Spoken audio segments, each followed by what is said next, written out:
জুলাই ঐক্যের March two election commission. দর্শক, এই মুহূর্তে আমরা রয়েছি ঠিক নির্বাচন ভবনের সামনে এবং আইনশৃঙ্খলা বাহিনীর অবস্থান আমরা লক্ষ্য করছি এবং আপনাদেরকে যদি দেখানোর চেষ্টা করি ঠিক জুলাই ঐক্যের একটি মিছিল কিন্তু আমরা লক্ষ্য করছি। মিছিলটি নিয়ে তারা নির্বাচন ভবনের দিকে এগিয়ে আসছে এবং নির্বাচন ভবনের সামনে আইনশৃঙ্খলা বাহিনীর কঠোর অবস্থান আমরা লক্ষ্য করছি। আপনাদেরকে যদি জানিয়ে রাখি যে তাদের আজকের যেই মার্চ টু ইলেকশন কমিশন সেটি ঋণখেলাপি দ্বৈত নাগরিক জাতীয় পার্টি সহ 14 দলকে নির্বাচনে অযোগ্য ঘোষণা করা ও অবৈধ অস্ত্র উদ্ধারের দাবিতে তাদের এই আজকের ইলেকশন কমিশনের এই কর্মসূচি তারা আজকে রেখেছে। আমরা দেখছি এই পাশে আইন শৃঙ্খলা বাহিনীর যারা রয়েছে তারাও কিন্তু অবস্থান করছে।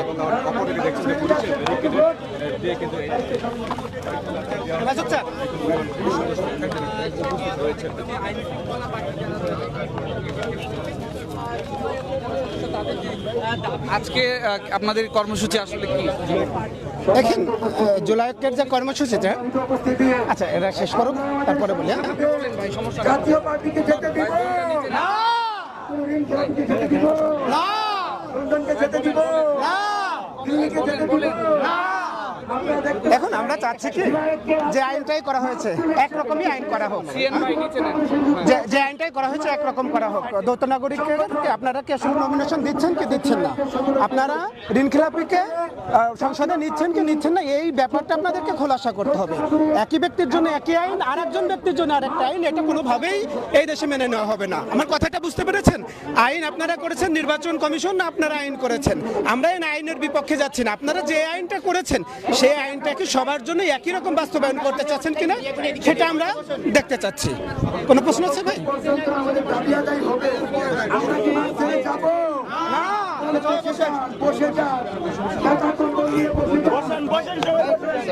ভাই ভালো আছেন?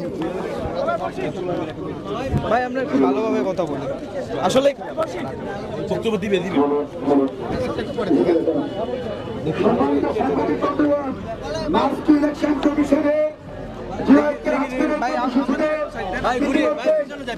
জুলাইয়ের বিভিন্ন অংশীজনরা উপস্থিত হয়েছেন, জুলাইকে সংগঠক বৃন্দ উপস্থিত হয়েছেন। আমরা স্পষ্ট জানিয়ে দিচ্ছি, ঋণ খেলাপি করে যারা দেশের সম্পদ চুরি করেছে এবং 14 বছর ফ্যাসিবাদী কাঠামো তৈরি করে জাতীয় পার্টি বাংলাদেশে ফ্যাসিবাদ প্রতিষ্ঠিত করেছে, সেই 14 দল জাতীয় পার্টি এবং ঋণ খেলাপি করে যারা দেশের টাকা চুরি করেছে তাদেরকে আমরা বাংলাদেশের সংসদে যেতে দিব না। আজকের মার্চ টু ইলেকশন কমিশনে এ পর্যায়ে বক্তব্য দেওয়ার জন্য অনুরোধ করছি জুলাই ঐক্যের অন্যতম সংগঠক শামীম রেজা ভাইকে।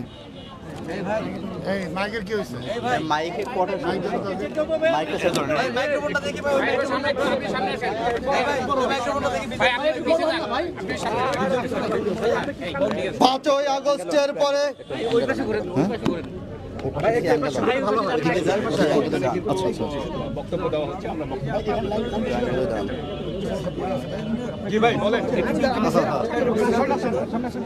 পাঁচই আগস্টের পরে আমরা যে রাজনৈতিক পরিবর্তন চেয়েছিলাম এবং বিগত বাংলাদেশের যে অপরাজনৈতিক তৎপরতা এবং সিস্টেম, সেই সিস্টেম পরিবর্তনের একটা চেষ্টায় ছিলাম আমরা।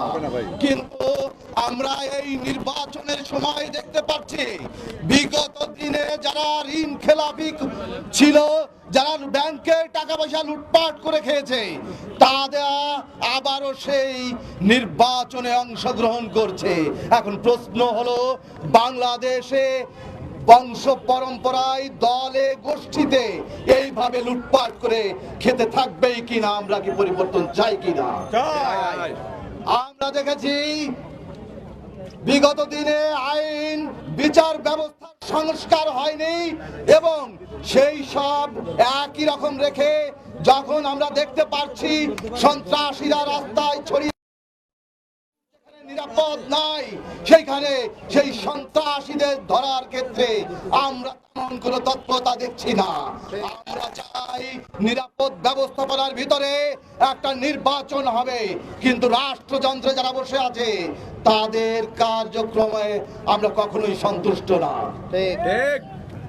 আপনারা দেখেছেন 14 দল, এই 14 দলের যখন কথা আসে তখন আমি আপনাদের সুস্পষ্ট করে বলতে চাই যে জাতীয় পার্টিকে কখনো কখনো কেউ কেউ বলে যে পরিস্থিতির কারণে তারা হাসিনার সাথে ছিল। ব্যাপারটা হলো হাসিনার সাথে তারা ছিল, কিন্তু তারা যে কাজটা করেছে, হাসিনার ফ্যাসিবাদের বীজ ক্ষেত্র ছিল জাতীয় পার্টি।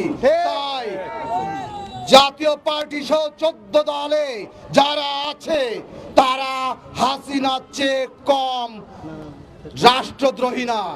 অতএব এই নির্বাচন সুষ্ঠু এবং সুন্দরভাবে হতে হলে, এই নির্বাচন গ্রহণযোগ্য হতে হলে 14 দলের অবশ্যই শাস্তির আওতায় নিয়ে আসতে হবে এবং অবাঞ্ছিত ঘোষণা করতে হবে। আমরা বেশি কথা বলবো না, আমরা লাস্ট একটা কথা বলতে চাই। সবার আগে রাষ্ট্রের জনগণ, যারা রাষ্ট্রের মালিক, তাদের কথাকে গুরুত্ব দিতে হবে, শুনতে হবে। আর রাষ্ট্রের স্বার্থের পক্ষে নিরাপদ রাষ্ট্র বিনির্মাণে যেই পদক্ষেপগুলো নেওয়া উচিত সেগুলো অবশ্যই নিতে হবে। যদি তাই না হয় তাহলে গণ অভ্যুত্থানের পরেও গণ অভ্যুত্থান হয়, এটা মনে রাখবে।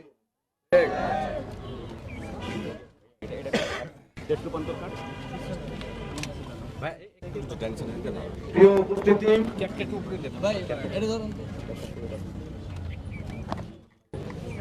আপনারা ইতিমধ্যেই জানেন যে ফেব্রুয়ারির 12 তারিখ ত্রয়োদশ জাতীয় নির্বাচন হবে, কিন্তু গত 17টি বছর যাদের সহযোগিতার কারণে আমরা নির্বাচন পাই নাই, সেই জাতীয় পার্টি আওয়ামী লীগের গৃহপালিত পশু তাদেরকে এই ইন্টারিম নির্বাচনে আনতে ব্যবস্থা করেছে। আমরা এই নির্বাচন ব্যবস্থা সম্পূর্ণ ধিক্কার জানাই। সম্মানিত উপস্থিতি, আপনারা জানেন যে এই নির্বাচনে অনেক ধরনের লেন খেলাপির সাথে যুক্ত আছে। হাজার হাজার টাকা ব্যাংক থেকে লুপাটকারী প্রতিনিধি আমাদের এই নির্বাচন কমিশন বৈধতা দিয়েছে। আমরা এই নির্বাচন কমিশনের অধীনে কতটুকু সোনার বাংলা পাবো সেটি নিয়ে আমার প্রশ্ন রেখে যায়। সম্মানিত উপস্থিতি, আপনারা জানেন যে নির্বাচন কমিশনের আইন অনুযায়ী কোন একজন নাগরিক দ্বৈত নাগরিক থাকলে সে নির্বাচন করতে পারবে না, কিন্তু আমরা দেখতে পাচ্ছি একজন নাগরিক দুইটি দেশের নাগরিক থাকা সত্ত্বেও তার কিভাবে নির্বাচনের বৈধতা পায়। এই মঞ্চে এসে দাঁড়িয়ে এইটিকে বলতে চাই, আপনারা অন্য দেশের দালালি করে একজনকে নির্বাচনের বৈধতা দিবেন না। জুলাই ঐক্য সবসময় মাঠে আছে, থাকবে। এ পর্যায়ে বক্তব্য নিয়ে আসবেন মঞ্চ 24-এর আহ্বায়ক ফাহিম। সম্মানিত উপস্থিতি, আপনারা জানেন যে আমাদের 16 বছরের এই ফ্যাসিবাদী কাঠামোকে ভেঙতে গিয়ে, ফ্যাসিবাদী কাঠামোর বিপরীতে রক্ত দিয়ে আবু সাঈদ ওয়াসিম মুগ্ধের রক্তের বিনিময়ে আমরা নতুন বাংলাদেশ পেয়েছি। এই নতুন বাংলাদেশে সংসদে দেখতে চাই না, বুকের উপর গুলি করার পরামর্শ দিয়েছে। সেজন্য আমাদের স্পষ্ট দাবি, 14 দল, জাতীয় পার্টি এবং আওয়ামী লীগের কোন স্বতন্ত্র প্রার্থী বাংলাদেশের সংসদ নির্বাচন করতে পারবে না। এবং আপনাদেরকে জানিয়ে রাখি, ত্রয়োদশ জাতীয় সংসদ নির্বাচনে যদি বাংলাদেশের কামার কুমার জেলে চাষার প্রতিনিধিদেরকে উপেক্ষা করে কোন দ্বৈত নাগরিককে, কোন দেশের টাকা সম্পদ লুণ্ঠনকারী আপনাদের ঋণ খেলাপিদেরকে যদি সংসদে নিতে চান, সংসদ ভবন কেন নির্বাচনের পরিবেশ কিন্তু আপনারা নিশ্চিত করতে পারবেন না। আমাদের রক্তের উপর দাঁড়িয়ে লেভেল প্লেইং ফিল্ড ছাড়া বাংলাদেশে কোনো নির্বাচন হবে না। এবং আপনাদেরকে জানিয়ে রাখছি, যারা একাত্মতা ঘোষণা করেছে সবাইকে নিয়ে যতক্ষণ হবে ততক্ষণ আমরা রাজপথে থাকবো ইনশাল্লাহ। এবং আমরা আপনাদেরকে বলি, আমাদের ভাই শহীদ শরীফ ওসমান হাদি হত্যাকাণ্ড হয়েছে, আজকে 1 মাস অতিক্রান্ত হয়েছে, কিন্তু এই সরকার বিচার প্রক্রিয়া শুরু করতে পারে নাই। সুতরাং যেই সরকার আমাদের নিরাপত্তা দিতে পারে নাই, যেই সরকার থাকাকালীন আপনি লক্ষ্য করেছেন নাসিরউদ্দিন পাটোয়ারির উপর ডিম নিক্ষেপ হয়েছে, একটা প্রার্থীর উপর এইভাবে আক্রমণ যদি শুরু হয়, তার মানে সংসদ নির্বাচনের আগে 300 প্রার্থীর উপর আক্রমণ হবে না, এর কোনো নিশ্চয়তা নাই। সুতরাং আমার প্রতিনিধির উপর আক্রমণ করে বাংলাদেশের স্বাধীনতা সার্বভৌমত্বকে প্রশ্নবিদ্ধ করে একটা নির্বাচন দিবেন, আর এই নির্বাচনকে অবৈধ বলে আওয়ামী লীগ ফিরে আসবে, সেই সুযোগে উপদেষ্টাদেরকে দেওয়া হবে না। সেজন্য আজকের এই কর্মসূচি অব্যাহত থাকবে। এবং আমরা মঞ্চ 24-এর পক্ষ থেকে জুলাই ঐক্যের সাথে সর্বসম্মতভাবে একাত্মতা ঘোষণা করছি, স্পষ্ট ঘোষণা করছি, এই মাস্টার ইলেকশন কমিশনে বাংলাদেশের জনগণ অংশগ্রহণ করবে। ঋণ খেলাপিদেরকে, দ্বৈত নাগরিকদেরকে নির্বাচন থেকে না সরাইলে প্রফেসর ডক্টর মোহাম্মদ ইউনূস সরকারকে দ্বৈত জাতীয় সংসদ নির্বাচন করতে দেওয়া হবে না। এই পর্যায়ে বক্তব্য রাখবেন জেলা ঐক্যের অন্যতম সংগঠক জাগ্রত জেলার আহ্বায়ক মুন্সি বুরহান মাহমুদ।